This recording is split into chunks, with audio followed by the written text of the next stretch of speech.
Hello, hello. Thank you so much for joining me. I want to talk about a word that I throw around all the time that is sometimes a little misunderstood. And that word is resilience. So I call myself a resilience guide, so I should at least be able to explain to you what I mean by resilience, what I think it means. We all think we know what it means on a basic level, to bounce back, keep calm and carry on, or when the going gets tough, the tough get going. But let's unpack it a bit and see how resilience isn't just about surviving, it's about thriving. So let's start with science. Psychologists define resilience as our ability to adapt well in the face of adversity, trauma, tragedy, threats, or significant sources of stress. The American Psychological Association calls it bouncing back from difficult experiences. But resilience is not a personality trait that you either have or you don't have. It's much like a muscle that you can build it, flex it, and you can strengthen it if you work on it. Neuroscience shows us that our brains are designed to adapt and grow. Every time we learn from a setback, our neural pathways change, creating what's known as neuroplasticity, the brain's ability to rewire itself. As Carol Dweck, the psychologist behind the growth mindset concept, puts it, and I really love this, becoming is better than being. So let's get real for a moment. In today's modern culture, resilience has become a bit of a buzzword. You'll find it on wellness blogs, on Instagram posts, and even coffee mugs with little memes like, "You've got this," or "She believes she could, so she did." And whilst I do like a good motivational quote, I think for me, resilience is far more than just a kind of cute catchphrase. It's not about ignoring the bad stuff and pretending everything is okay. It's about preparing ourselves to face challenges with confidence rather than patching ourselves up afterwards like some bad DIY project. I don't know why I thought of that. Those of you that know me will know that I like a bit of a DIY project. As the saying goes, only fixing the roof when the sun is shining. I have been struck by how organisations only invest in wellbeing and resilience programmes for their employees when they have the time, the resource and the space to do so, i.e. when the sun is shining. But it's when it's most needed, when the going is really tough, when budgets run dry, that's when well-being is cast aside like it's some kind of optional extra or some luxury. When in fact, when things are really difficult, that's when we should be investing most in our resilience. So in other words, resilience is proactive, not reactive. It's about developing emotional strength, mental toughness, and supportive habits that help us weather life's storms. It's about practicing self-care, seeking support, and building skills before we are in crisis mode. So it's about being strategic, really. Why is this important? Well, let's face it, adversity in life is a given. None of us are going to get out of life without a few bumps, bruises, or earthquakes for some of us. And many of us work in professions where adversity is not just a given, it is an absolute certainty. Resilience doesn't stop the storms from coming, but it helps us stand firm and recover faster. If you just imagine a tree in a strong wind or a hurricane, most resilient trees aren't the ones that never face the wind. They're the ones with the deep roots and flexible branches. They bend, but they don't break.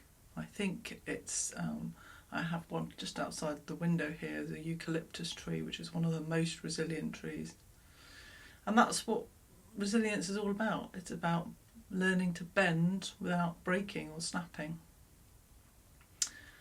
Now here's where culture and science come together.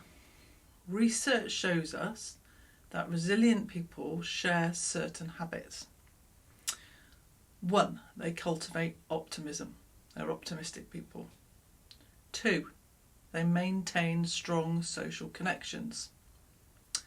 3, they have a sense of purpose. I'm sure for a lot of you listening to this, you will also share that sense of purpose. And 4, they practice gratitude. This is a small but very mighty tool. One study found that people who kept a gratitude journal or just a few weeks writing down what they're grateful for began to sleep better, feel more optimistic, and even they exercised more if they were more grateful, which is quite interesting. So resilience doesn't mean avoiding failure. It means really learning to grow from failure.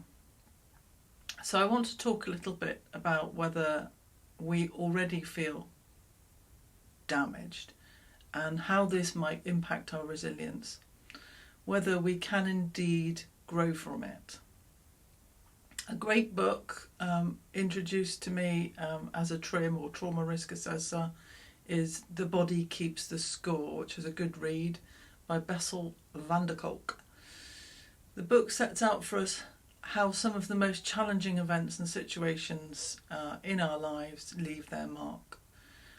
It's a great guide to understanding ourselves and others, for example, in the context of trauma and historical abuse, things that sadly I've experienced myself, so this is not just academic for me. In the book, Bessel says, every trauma survivor I have met is resilient in his or her own way. I agree. This can make us even more resilient. But he also says that the trauma survivor's absence of a loving relationship with their own bodies, minds and souls is the price they pay for what has happened. So that is exactly something that I want to focus on, and I want to build with my work as a resilience guide and with my 12th stage program, The Unbreakable Path. Diana Fosher is also quoted in this marvellous book as saying, the roots of resilience are to be found in the sense of being understood and by existing in the mind and heart of a loving, attuned and self-possessed other. Diana is a psychologist known for her work on psychotherapy of adults suffering effects of childhood trauma and abuse. She appears to be laying the responsibility at someone else's door by saying it's how other people see you. The challenge, says Bessel, is not only learning to live with memories of what's happened in the past, but reconfiguring our brains that are constructed to deal with the worst. Again, we're talking about neuroplasticity. I think the phrase, what doesn't kill us makes us stronger, is a little bit too basic. We also do need to put in a little work. We need to be ready so that we are not surprised or blindsided by challenge. We need strategies and techniques to hand, but it's not about being exhaustingly over-vigilant. I couldn't help noticing in my time in policing, when I was carrying out trauma assessments or hearing about trauma assessments from other assessors, that police officers tended to be far more impacted when the trauma they faced was completely unexpected. For example, when they were off duty. If you're thrown suddenly into a challenging situation, out of uniform, perhaps when they're with their families, and with no resilience resources to hand, off-duty officers were often very vulnerable to being impacted by trauma. So how do we build resilience into our everyday lives? Of course, the programs I run address this in depth, but here's just a couple of quick tips. 1, stay connected. Lean on your support network, friends, family, colleagues, and create new networks and friends. Practice self-compassion. This is perhaps the number one issue, especially with people who work in public sector or in caring professions. Treat yourself just as kindly as you would a friend or as you would the people that you serve. I can certainly help you dig deeper into this area. The third tip is to embrace change. Develop flexibility and adaptability. It keeps your mind agile and able to cope with challenges better if you're less rigid and set in a certain way of doing things. So change is really good for your resilience. Another tip is to focus on what you can control, even if it's just your own response. Don't dwell on things out of your control. And finally, look for meaning. Find purpose in your challenges, even if it's just learning a lesson. Understand how your response to things that have challenged you can help others. And that is exactly what I'm doing with my work. I'm using my experiences and my response to challenging situations to help other people. I like to think of resilience as a toolkit. The more tools you have, the better equipped you are to handle what life throws at you. So, let's not wait until we've completely broken and in pieces on the floor to think about resilience. Let's build it now, so when the next storm comes, and it will, we can stand strong, we can bend in the wind and rise again. So thinking back to Bessel's book, Our Body Keeps the Score, is resilience overcoming hardship and trauma? That sounds like a recovery to me. Perhaps resilience is just a bonus to recovery. Is resilience never getting harmed in the first place? That sounds more like avoidance and isolation to me. No, I think resilience is, on a basic level, being ready and prepared for the worst. Like the great Maya Angelou said, I can be changed by what happens to me, but I refuse to be reduced by it. I would go further. It's not just about not being reduced by it. It's about having the ability to transform the absolute worst into a prized asset. So if you are not already signed up for my 12-stage Unbreakable Path Resilience Programme, please get in touch. If you want to know more about how I can transform your approach to resilience and make you an even better, stronger human being. You can find me on Facebook. I am Caroline Jaine, the Resilience Guide, or you can look at my website, which is carolinejaine.com.